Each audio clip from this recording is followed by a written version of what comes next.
Hello y'all, it's Luke Rowe here at Mockingbird Bell Farm. I'm really sorry I haven't done a tour in so long. I'm pretty sure I skipped October and it's almost December.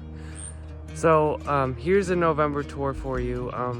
There's still a lot growing, which is crazy. I've been thinking, like, throughout all my gardening years, I've never had this much production so late in the season. We did have a frost this morning, but these are all cold hardy. So, I mean, just like like the carrots, like they're only gonna get sweeter as the cold weather comes in. But I'm like, I don't want to do it too much. Either I'm gonna pick some in the spring, or pick some now before the ground gets frozen. And if I'm trying to get them out of the ground when the ground is frozen, they're probably gonna be like breaking and stuff. So anyway, I guess we'll start the tour. Why not? So we'll start with the first bed. These are turnips. I'm gonna pick all the turnips later today, because I have off of work today. There's also, there's a pretty big one. They cannot stand frost. I'm gonna be fermenting them, so yeah. Once I pick them, it'll free up most of this bed, and I'm gonna be leaving the beets probably. Right in front of you here is, I think they're wild onions. I don't remember planting all these together, so they're wild.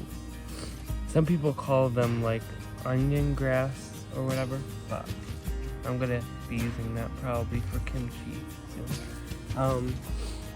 Yeah, so most of these are turnips, like I said, but we also have multi-sown beets as well. They're really small right now still. I don't know if you can see them. But they're probably like that big right now. So, and again, they're a double crop, so it's kind of like having Swiss chard. The leaves are very good. So it's a double crop. You got a root crop and a leaf green with it. And the same for the turnips. It's not only the turnip that you eat, but also the greens. And the greens are probably actually more nutritious if you think about it. And then, yeah, we also have these. So the onions are doing great. But again, since it's cold out, the growth is not gonna be extraordinary, but they're still growing. But cold weather kind of paralyzes them a little bit, but it's not going to kill them because we're all cold weather crops. But like for the turnips, they can only stand so much, and I don't want them, because if it starts going back up in temperature, which it probably is going to be, they're going to be starting to rot, and I don't want that to happen. Pour all your time and effort and money into growing these plants, and if you're not a good steward of your time and you're not harvesting them at the right point, then you're destined to lose your harvest, your crop. So that's why I actually haven't been out here in so long because of work and all that, but and I haven't even been weeding in like a month to a month and a half. Charles Dowding actually says he actually put a new video out, I think it was recently, about how you can weed right now, so in the spring you don't have a bunch of weeds to deal with. So basically, if you do that method in the spring, you could just pop your seedlings right in. So I think that's a very cool method. But again, I'll have to harvest all these before I start doing that. So, and then we have wild turnips coming up too, and these are just leaves. I think they might be edible, but I think that happens in a lot of things. See how I'm growing turnips here, and the fake turnips are coming up right beside them, so it looks like, oh, I planted that, but actually you didn't. And I mean, that's happened to me so many times where a weed comes up next to one of the crops and it looks just like it, But you just have to know what you're looking for you know, and what your crop looks like. So, but we still have really good sized turnips in here, so that's awesome. These are radishes. These are also gonna go, it's an optional ingredient in the kimchi as well. But let me see if I can find, yeah, these are not that big right now, but maybe I can, yeah, they're not even bulbing yet, but they're starting. Again, the cold weather is slowing them down a ton. So, oh, mushroom frozen to death. But yeah, they need more time.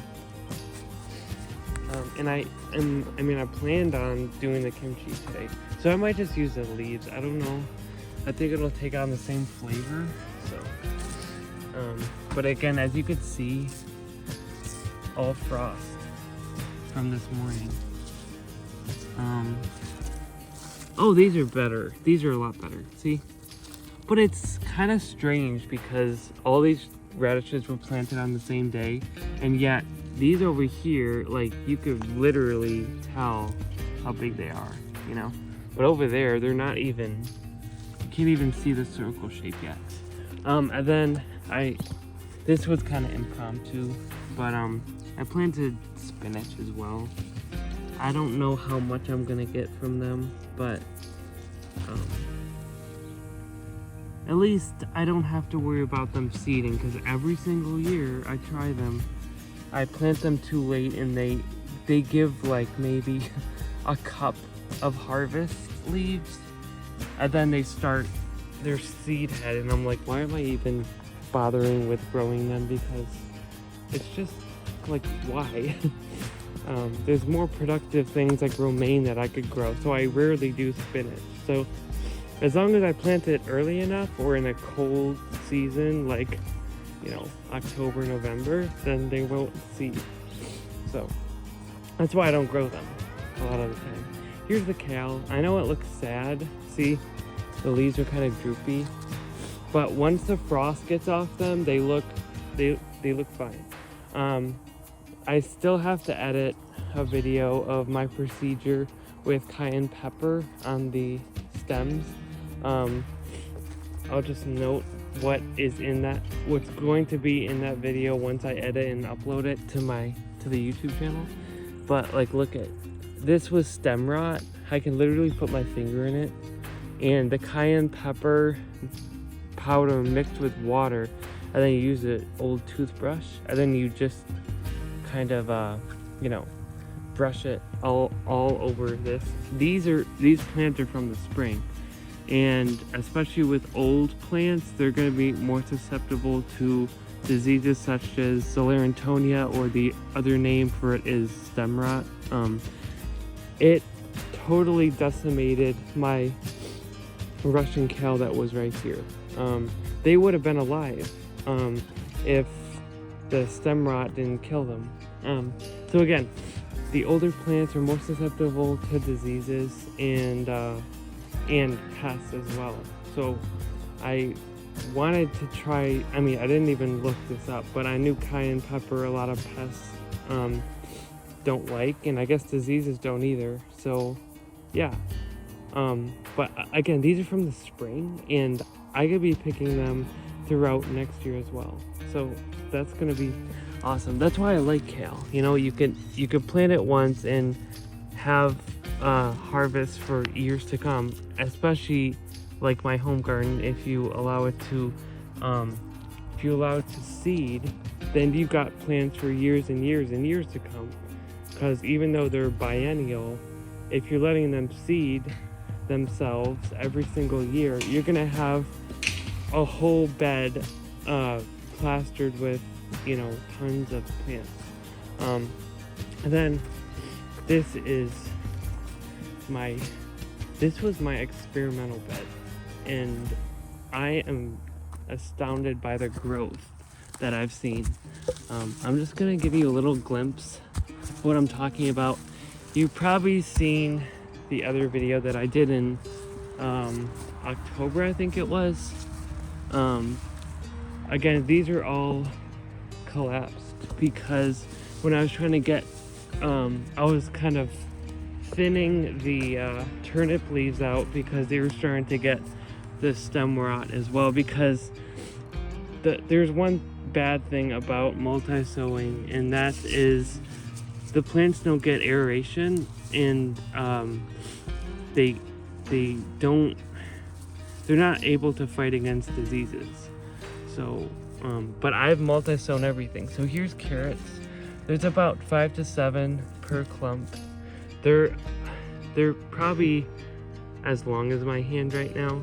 Some of them were still pretty small, like that one, but they were all sown on the same day. Every single plant in here was planted in one day, this whole bed, and they were only this big. That's the average size. For the carrots, again, I'm gonna say that you can transplant them from a cell tray. That's actually another video that I still have to edit. There's so many things I have to edit still. There's probably about 25 things, foraging or gardening stuff, and cooking, that I have to edit, and I just don't have time. So when I do have the time to edit those, I want to upload those because they're basically devoted to showing you all this stuff. But yeah, they look great. I'm gonna make some ginger carrots today, which is like it's like a fermented kind of thing where you mix salt in and stuff. So it's gonna be awesome. And then we have, look at these onions, looking great. But yeah, the majority of this is carrots, so they're looking good. The beets in there, again, they're pretty small, so I'm gonna be waiting to harvest those. But yeah, they look at it. I did pick one. It was forked, which means like it's supposed to be one nice straight root, but it must have hit a stone or something and decided to make legs to it. So it's okay. I mean, I'm not planning on selling these or anything. I might to maybe some of my church family, but other than that, I don't think they're looking for perfection.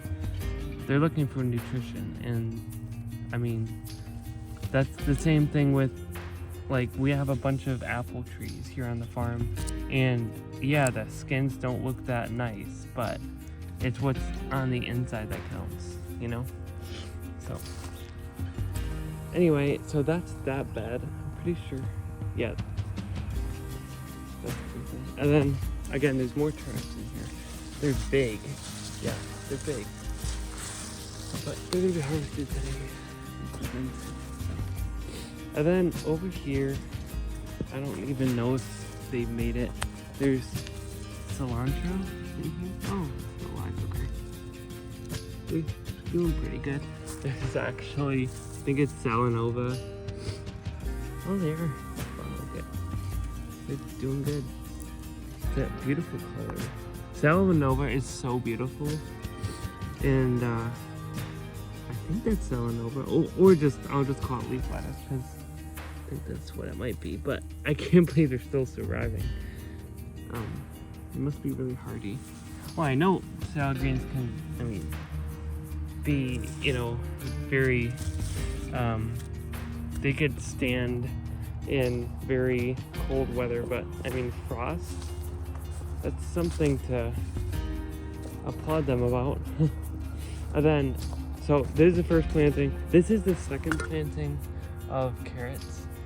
So they're a little smaller, as you could tell. There's some under here. These were mostly for the chickens. They kept on coming in here and scratching everything up. I don't think they would eat these, but just so it's another deterrent so they don't squash them. So they're doing pretty good. They're still alive. And then right here, I decided to leave this fence up and actually leave the tomato vines on it too after I picked all them. And these snow peas they're climbing the fence, and they're also climbing the tomato stalks. So awesome. They're doing good. Still alive. The chickens again, they were coming in here. They were like scratching like this, and I think they were trying to find the seed because they love pea seed. They were, I think, some sparrows and or the chickens were also eating some of the leaves. So, but again, all this is a deterrent. You know, they're gonna have to go through all this. They're gonna have to, you know. And we also have a dog that likes to come in here and chase them out. He likes to chase anything, really. So that's kept them away. And also the cold weather has made them not really want to come in here. And the other thing is tomatoes. They only went in here for the tomatoes, I believe. But since those are all gone, I haven't seen them in here in a while. So here's an example. That's what the chickens do right here.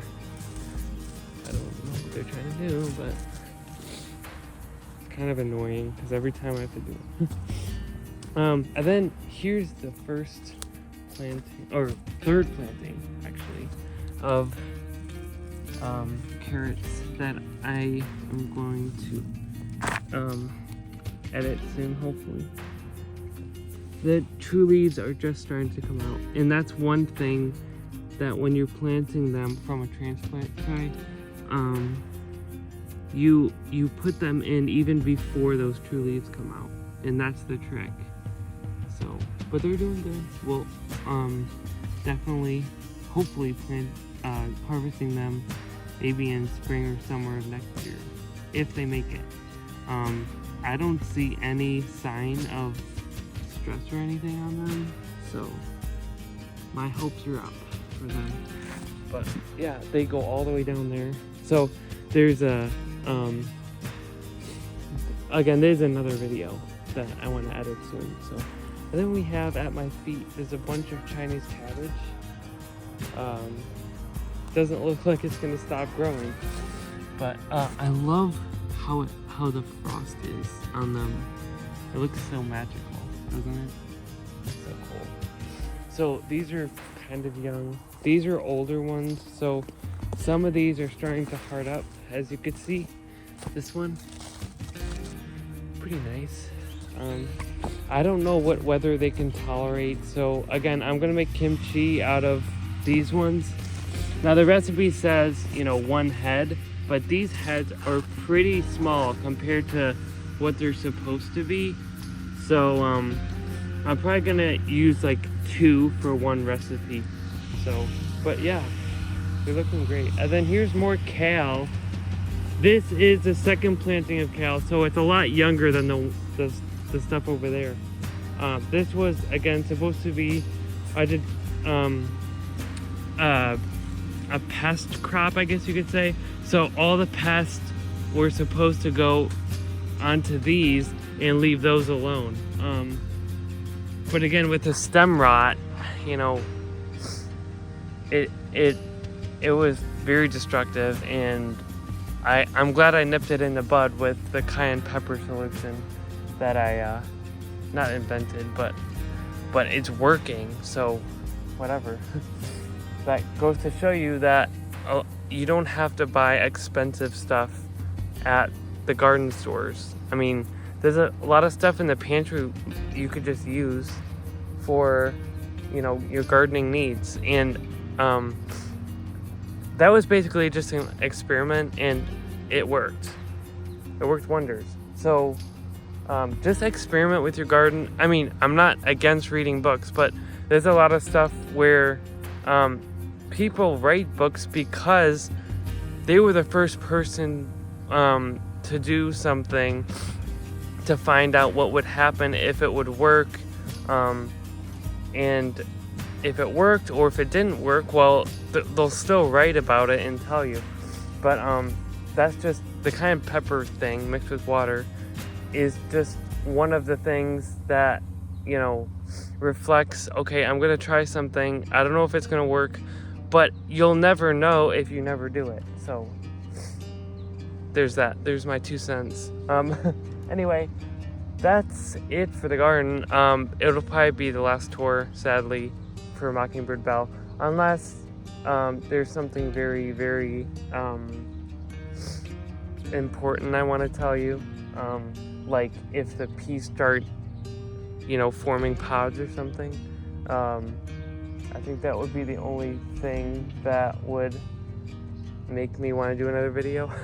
So anyway, I thank you guys so much for watching, and till next year, I'll see ya. And there will be more videos being made about, harvesting kale and harvesting carrots. That's going to be an awesome one. That just might be a reel. I don't know if I'm going to do an actual video where I'm talking to you while I'm making it, while I'm harvesting them.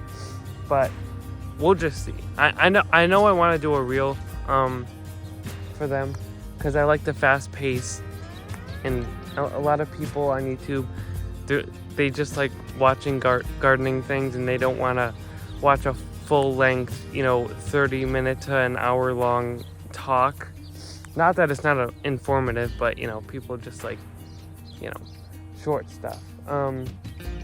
So that's why I love doing reels, because they're only like a minute long, and you can see the full synopsis of my harvesting without having to be bored out of your mind watching me go from one end of the garden to the other to put them in the gardening basket.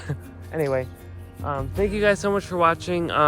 If you'd like, you could subscribe, comment, share to God's Increased Garden. I don't get any income from it, but I just love inspiring people to just go back to the times of our forefathers and get at least one skill that you could use, because who knows, we might need it soon.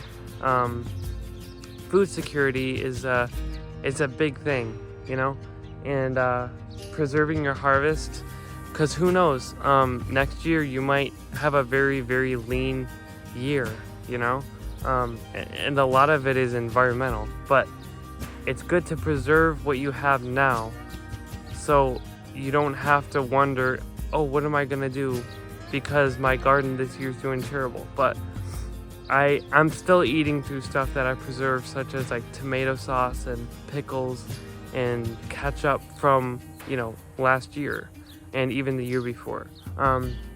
So yeah, I would totally recommend starting to can or ferment stuff, like sauerkraut and all that, because it'll be good for years to come. Anyway, thank you guys so much for watching, and I hope you enjoyed watching this video. I'll see you next year for another tour.